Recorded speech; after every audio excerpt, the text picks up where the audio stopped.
Mjalti nuk është thjesht një ëmbëlsues, është shumë më kompleks se kaq. Shumë njerëz mendojnë se mjalti është thjesht sheqer, por kjo është vetëm një pjesë e të vërtetës.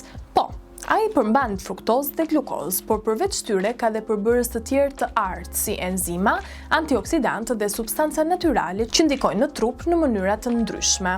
Një nga arsyet pse mjalti është kaq interesant është sepse ai krijon një mjedis ku mikrobet e kanë shumë të vështirë të mbijetojnë. Ka një nivel aciditeti të lartë, përmban përbërës që veprojnë si disinfektues natyral dhe ndihmon në tharjen e mikroorganizmave duke i bërë jo aktiv.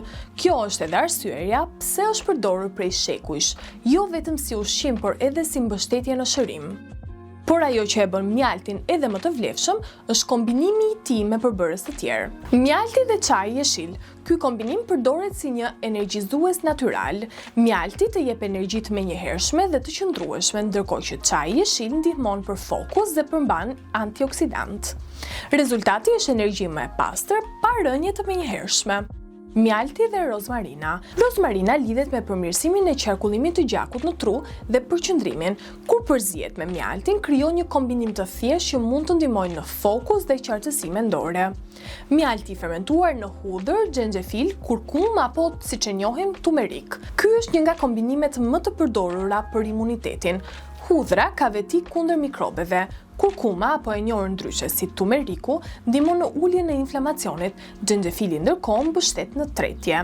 Kur këto përbërës lihen në mjalt për disa ditë apo javë, krijohet një përbërje më aktive për shkak të fermentimit dhe përbërësve shtesë që zhvillohen gjatë këtij procesi. Mjalti me bimë shëruese.